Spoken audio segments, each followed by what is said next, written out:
মঙ্গলবার সারাদিনটা কাটলো বৃষ্টি আর বৃষ্টিতে, কিন্তু দুপুরবেলা বরমশাই পেল না খিচুড়ি। সবার ফেসবুকে নানান জায়গায় মানে ফটো দেখে খিচুড়ি পোস্ট করছে দেখে ওরও খুব ইচ্ছা হলো খিচুড়ি খাওয়ার। অ্যাকচুয়ালি তোমাদের দাদাভাই বৃষ্টি হলে খিচুড়ি খেতে খুব ভালোবাসে, কিন্তু দুপুরবেলা যেহেতু ভাত বসে গিয়েছিল, তারপরে আর খিচুড়ি করে দেওয়া হয়নি। তো রাত্রেবেলা বললো আমাকে একটু খিচুড়ি করে দাও। তো একটু বলে তো আর একটু নয়, বাড়ির সবাই মিলে খিচুড়ি খাওয়া হবে ঠিক হলো।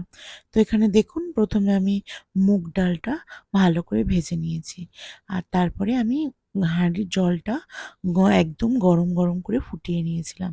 তারপরে এখানে আলুগুলোকে ভালো করে ছাড়িয়ে নিচ্ছি।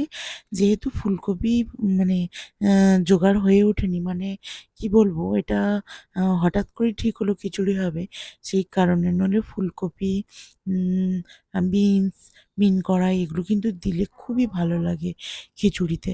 তো আজকের এগুলো জোগাড় হয়ে ওঠেনি, নেভার মাইন্ড। তো তবুও ভাবলাম যে খিচুড়িটা করেই দিই, যেহেতু খেতে চেয়েছে।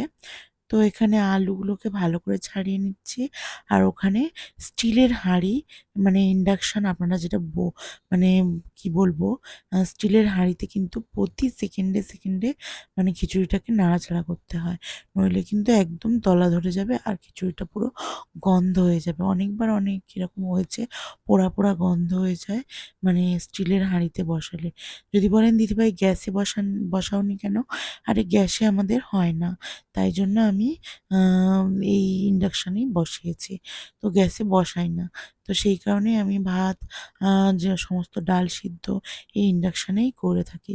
সেই কারণে। আর এই দেখুন, এই যে আমার শ্বশুরমশাই নিয়ে এসেছিল এই যে এরকম এরকম সব পাঁপড়। তো পাঁপড়গুলোকে ভাবলাম ভেজে দেবো। পাঁপড় ভাজা করব, ডিম ভাজা করব, আর করব খিচুড়ি।